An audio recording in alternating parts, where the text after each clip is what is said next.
No permit no হজ। বর্তমানে সৌদির মক্কা সিটিতে নো পারমিট নো হজ এরকমভাবে আপনার মিশন চলতেছে। কিরকম বলে বোঝানোর মতো না। আপনি যদি মক্কাতে অবস্থান করেন তাহলে বুঝতে পারবেন যে মক্কার বর্তমান অবস্থা কীরকম। মনে হয় যে এখানে একটা কবরস্থানের মতো, কেউ নাই, কিছু নাই। কিন্তু এখানে কথা ছিল নো পারমিট নো হজ। না, এখানে হচ্ছে আপনার কি, যদি আপনার কাছে পারমিট না থাকেন, no permit no entry Mecca. অর্থাৎ আপনি এখানে এন্ট্রি তো করতেই পারবেন না, বসবাসও করতে পারবেন না, কাজও করতে পারবেন না। আপনাকে অবশ্যই মক্কার পারমিট লাগবে, অথবা আপনার মক্কা অবস্থানত আপনার একামার মধ্যে মক্কা ওইটা লেখা থাকতে হবে। অর্থাৎ আপনার বাসস্থান মক্কা হতে হবে, যাওয়াজাত মক্কা হতে হবে। আপনার যদি মক্কা না থাকে, বর্তমানে সৌদির মক্কাতে এমন অভিযান চলতেছে আপনার মানে বলে বোঝানোর মতো না, যে কেউ কল্পনা করে না এত বছরে কখনোই এরকম চেক সে কেউ দেখে নাই। হজের কয়েকটা কারণ আছে, আমি ওই কারণগুলো পরে বলবো। কিন্তু বর্তমানে আপনি যদি মক্কাতে থাকেন, আপনার যদি আকামা হাওয়াইয়া যদি মক্কা না হয়, পারমিট না থাকে, আপনি দয়া করে মক্কাতে অবস্থান করবেন না, রুমে এবং কি বাইরে। কি কারণে? রুমে আপনি যদিও থাকেন তাহলে কতবার যে আপনাকে চেকের মধ্যে পড়তে হবে, বাইরে কতবার যে চেকের মধ্যে পড়তে হবে। রুমের এমনও ঘটনা ঘটছে যে রুমে আপনি আসেন, আপনি যদি ভিতর থেকেও তালা মারেন, ভিতরে তালা মারিও আপনার রক্ষা নাই, আপনার পুলিশ ওইখানে যাবেই, আপনাকে চেক করবেই। কিন্তু এই জিনিসগুলো দিয়েছিল কাদের জন্য? যারা উমরা ভিসা বা ভিজিট ভিসা ছিল তাদের জন্য বারবার হজ ও উমরা মন্ত্রণালয় বারবার নোটিশ দিতেছিল, নিউজ করতেছিল যে তারা যেন চলে যায় হজের আগে, তারা হজ করতে পারবে না। যদি তারা হজের আগে না যায় বা হজ করতে চায়, এখানে অবস্থান করে, তাহলে তাদেরকে 20,000 রিয়াল জরিমানা, এবং কি যারা এই স্পন্সর দিয়েছে, অর্থাৎ যার আন্ডারে এই লোকগুলো এসেছিল, জেআরআর বিষয় অথবা আপনার হজের বিষয়, ভিজিট বিষয় যে লোকগুলো এসেছিল, তাদেরকে 1 লাখ রিয়াল জরিমানা এবং কি 6 মাসের জেল, এবং কি এই দেশ ত্যাগ করতে হবে, 10 বছরের জন্য এই দেশে আসতে পারবে না, অর্থাৎ সৌদি রাজ্যে 10 বছরের জন্য আসতে পারবে না। কিন্তু এখন বর্তমানে এমন নিউজ হইতেছে যে আপনাকে যদি এ দেশের অবস্থানও করেন, আপনার যদি পারমিট না থাকে, হজের জন্য পারমিট না থাকে, তাহলে আপনার 20,000 রিয়াল জরিমানা। আপনার পারমিট নেই মক্কার, হজের পারমিট নেই, যদি আপনি অবস্থান করেন হজের জন্য, হজ করার ক্ষেত্রে আপনি যদি চেকে পড়ে যান হজের সময় বা হজের পরে, অর্থাৎ 29 এপ্রিল থেকে এই জিনিসটা করেছিল 10 জুন পর্যন্ত, 14 জিলহজ পর্যন্ত। 14 জিলহজ মানে 10 জুন পর্যন্ত আপনি যদি এখানে অবস্থান করেন, আপনার 20,000 রিয়াল জরিমানা, এবং কি সেই সাথে 6 মাসের জেল। আর আপনাকে যে জায়গা দিবে বাসস্থানের জন্য, তাকেও আপনার 1 লাখ রিয়াল জরিমানা, 6 মাসের জেল। এই জিনিসগুলো বারবার বলা হয়েছিল যে যে পরিবহনের জন্য আপনাকে সুযোগ সুবিধা দিবে, তার জন্য ওই পরিবহনটি বাজেয়াপ্ত করার জন্য আদালতে উঠানো হবে। এরকম নির্দেশনা, এরকম করা নির্দেশনা। ওইটা অনেকজনে মনে করছিল যে হয়তো কয়েকদিনের জন্য শীতল হয়ে যাবে, চলে যাবে। না, এটা যত হজ কাছে আসতেছে, যত হজ একবারে নিকটে আসতেছে, তত এটার চেকের পরিমাণ অত্যন্ত ভয়াবহ হয়ে যাইতেছে। এমনও রুম এসে, ওই দিন আমার রুমে গেছে, আমার রুমে আপনার 10-12 জন পুলিশ ঢুকছে, বলতেছে যে কে আছে ভিতরে। আমি একটু লেট করছি, ঘুমের মধ্যে ছিলাম। তারপরে বলতেছে যে কেন লেট করছি, কি হয়েছে। পারমিট দেখাইলাম, বলতেছে যে হাওয়াইয়ে দেখানোর জন্য। হাওয়াইয়ের পরে বলতেছে যে অ্যাপসারে ঢোকার জন্য।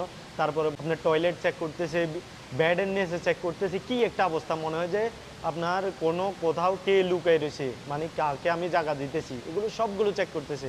অন্য রুমে কে আছে, এই রুম কেন বন্ধ, এই রুম চাবি দিয়ে খোল, মানে সব কিছু না খুললে আপনার দরজা ভেঙেই ফেলবো, এই অবস্থা। আপনি যদি মক্কাতে কোনো পারমিট বাদে থাকেন, আমি দয়া করে মক্কার বাইরে যেতে পারেন এই মুহূর্তে, তাহলে চলে যান। আপনি যদি মনে করেন যে না আপনি বেঁচে যাবেন, কখনোই সম্ভব না। তারা একবার না বারবার আসতেছে, একই রুমে বারবার আসতেছে। আপনার এমন চেক চলতেছে বলার মতো না, ভয়ঙ্কর কঠিন চেক চলতেছে।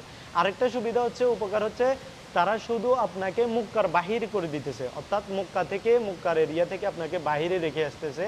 আপনাকে যদি আপনার আকামে এক্সপায়ার হয়, আপনার যদি হরুপ্রাপ্ত হন, মামলা থাকে, কোনো কিছু থাকে মালিকের সাথে বা অন্যান্য কারোর সাথে, তাহলে আপনাকে পাঠাবে না। অর্থাৎ আপনাকে থানাতে নিবে না, জেলে নিবে না, আপনাকে গাড়িতে উঠাবে, নিবে, আপনার ছবি উঠাবে এবং কি মক্কার বাইরে রেখে আসবে। কারণ আপনি যদি সেকেন্ডবারও পুনরায় আবার যদি মক্কাতে, অনেকজন এরকম হয়েছে আমাদের ওইখানে, ওনাকে জেদ্দা রাখি আসছে, ওনারা আবার চলে আসছে 300 400 500 টাকা দিয়ে আবার মক্কাতে চলে আসছে। মক্কাতে যখনই যেখানেই নামছে ওইখান থেকে আবার পুনরায় পুলিশে ধরছে, আবার পাঠাই দিছে, হয়তো বা রুম থেকে ধরছে আবার পাঠাই দিছে জেদ্দাতে। এরকম যদি আপনি বারবার এই জিনিসগুলো করেন তাহলে আপনাকে এবার জরিমানা করবে। আপনি অবশ্যই সতর্ক হন, বারবার এই কাজটা, এই ভুলটা করবেন না। এমন চেক চলতেছে আপনার বলার ভাষা নাই, বলার ভাষা নাই। আপনাকে শুধু মক্কার এরিয়ার বাইরে রেখে আসবে, অর্থাৎ মক্কা যেখানে রিয়াদ হলে রিয়াদের রাস্তায় ছেড়ে দিয়ে আসবে, জেদ্দা হলে জেদ্দা, তায়েব হলে তায়েব, মক্কার বাইরে। আপনার মক্কার ভিতরে আপনার পারমিট ছাড়া, আপনার আকামাতে মক্কা ছাড়া আপনি অবস্থান করতে পারবেন না। আপনি যদি কাজ করে থাকেন, আপনি যদি বাইরে থেকেও আসি থাকেন, আপনি করতে পারবেন না, পারবেন না, পারবেন না। এই জন্য আপনাদেরকে সবাইকে সতর্ক হতে হবে। যারা এখনও বর্তমানে মক্কাতে আছেন, মক্কার বাইরে চলে যেতে পারেন। আপনার যদি এরকম গাড়ি থাকে, অন্যান্য কিছু থাকে, সুন্দর করে আপনার যে রাত্রের মধ্যে বা যে সুযোগটা পাবেন, যে সময়টা পাবেন, ওই সময়টার মধ্যে আপনি মক্কা ত্যাগ করার জন্য অবস্থান করুন। কারণ যত দিন দিন কাছে আসতেছে তত কঠিন থেকে কঠিনতম হইতেছে। আপনাকে বুঝতে হবে যে মক্কার পারমিট ছাড়া আপনি মক্কাতে অবস্থান করতে পারবেন না। এটা এমন চেক চলতেছে বলার ভাষা নাই। এই হুরুপ্রাপ্ত আপনার ভয়ের কোনো কিছু নাই। পুলিশ আপনাকে জেলে নিবে না, জরিমানাও করবে না, শুধু মক্কার বাইরে ছেড়ে দিয়ে আসবে। আপনার এরকম হ্যারাসমেন্ট থেকে আপনার যদি কেউ থাকে, বন্ধু বান্ধব, ভাই, আত্মীয় স্বজন, তাহলে আশা করি মক্কা যারা পারমিট বাদে আছেন, আকামাতে আপনার মক্কা নাই, কফিল আপনার মক্কার না, অন্য জায়গার, তাহলে আপনি ওইখানে চলে যান। যেভাবে পারেন ওইভাবে আপনি ওইখানে গেলে আপনি হেফাজতে থাকবেন। তারপরে আপনি 10 জুনের পরে, অর্থাৎ 14 জিলহজ, ঈদের পরে হয়তো বা শিথিল হবে, কিন্তু 10 জুন 14 জিলহজের পরে একবারে টোটালি আবার পুনরায় আগের মতো হয়ে যাবে। তা এখানে ভয়ের কোনো কারণ নাই। শুধু ভয় এইটাই, আপনার পারমিট বাদে এবার no permit no Mecca, no permit no হজ, এরকমভাবে তারা মিশন চালাইতেছে। আপনাকে আশা করি এই জিনিসটা মাথায় রাখতে হবে যে আপনি বাঁচার কোনো উপায় নাই। পুলিশ আপনাকে চেক করবেই, প্রত্যেক মানে পথে পথে, ঘাটে, রুমে, বাইরে, হাম্মামে, আপনি যেখানেই যাবেন যান, খাটের নিচে আপনি কোথাও পালাতে পারবেন না।